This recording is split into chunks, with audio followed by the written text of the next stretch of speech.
and welcome to Wales, where I've come with all of our film crews and this, the brand new Alfa Romeo Giulia Quadrifoglio, I think. Whatever. Let's get on now and see what's what.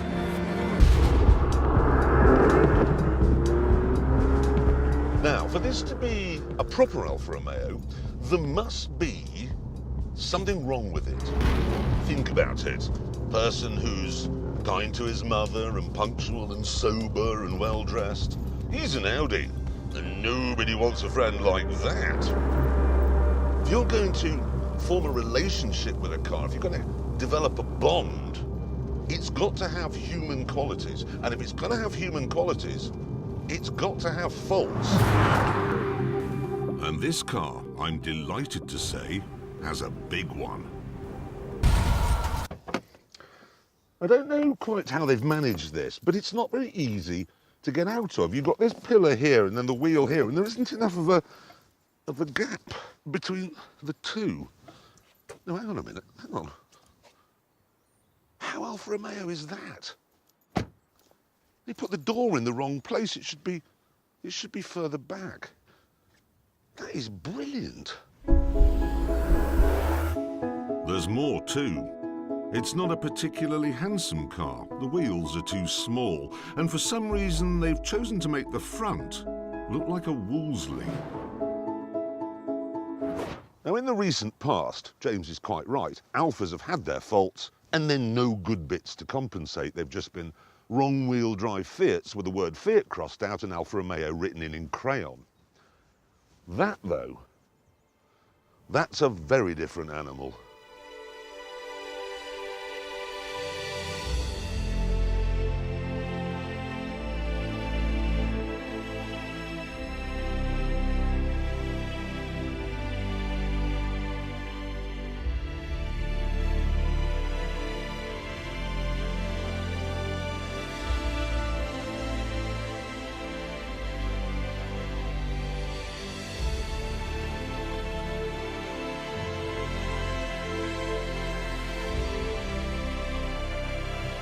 This is a fabulous car, an epic car.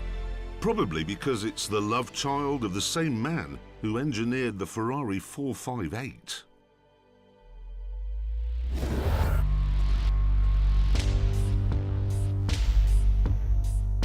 He's given it a carbon fibre prop shaft, a carbon fibre roof, a carbon fibre bonnet, a proper limited slip differential, telepathic steering and a clever gearbox.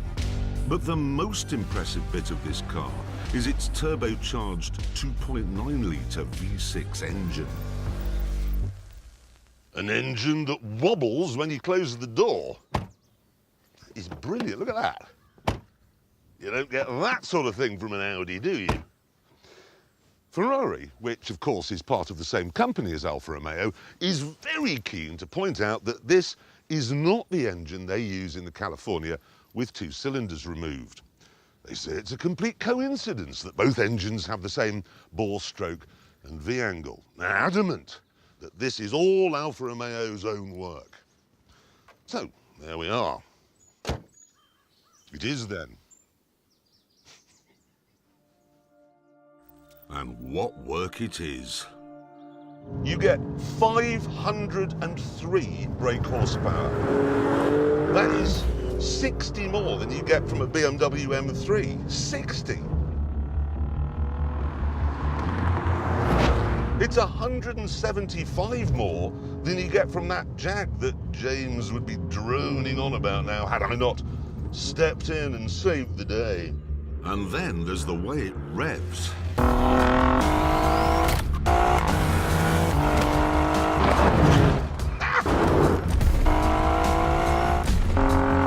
Most turbocharged engines are a bit wheezy at the top end, but because the twin scroll turbo in this is mounted in the V of the engine, just like it is in a Ferrari California, coincidentally, the rev counter is still a blur right up to the red zone.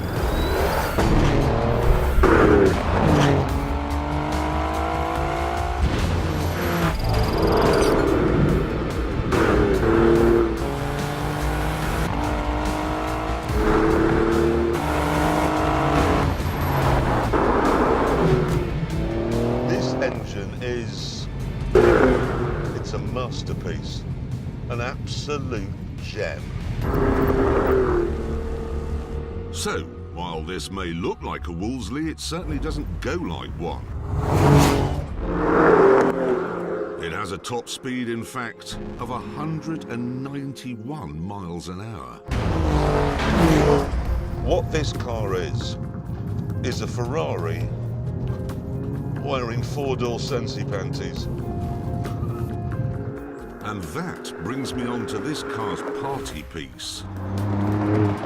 At normal speeds, it's very quiet and very civilized. And even though it's running on wheels that appear to have come off the bottom of a sofa, it's very comfortable. Even if you push this and put it in bumpy suspension mode. The only setting I haven't yet tried is this one, Race. And I think I should. Sadly, however, before I found somewhere to try it out, I received a telephone call.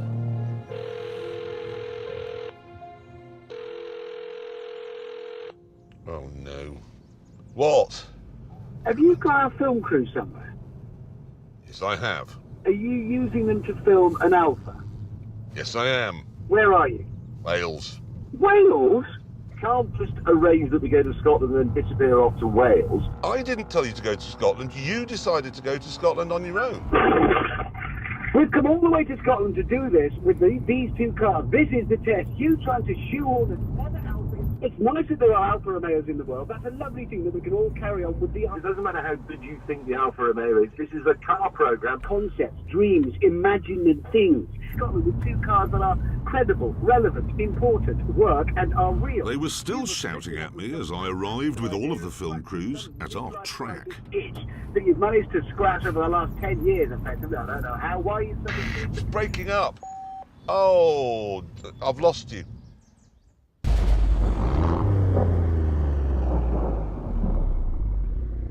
Race mode. Here we go.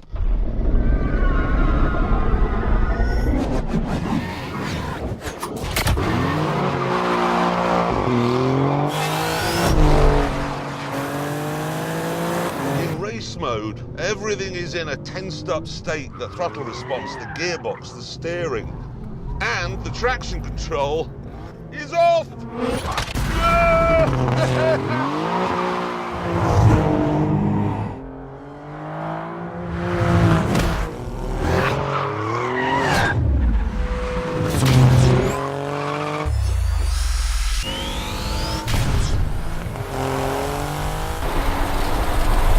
This has now been transformed from something that was brilliant into something that is sensational.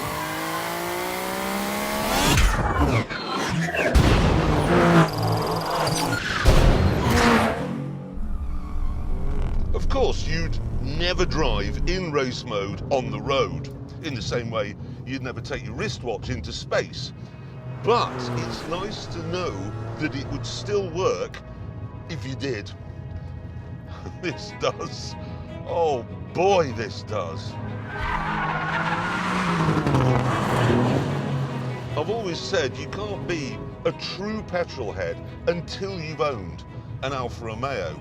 And the trouble is, I've always known there's no Alfa Romeo a true petrol head would actually want to buy.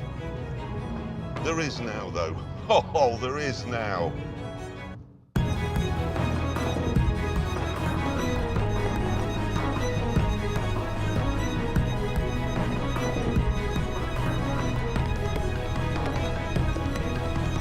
And so, I decided to do something I've never done with any car I've ever filmed in my entire life. I decided, when the test was over, to go to the nearest Alfa Romeo dealer and buy one.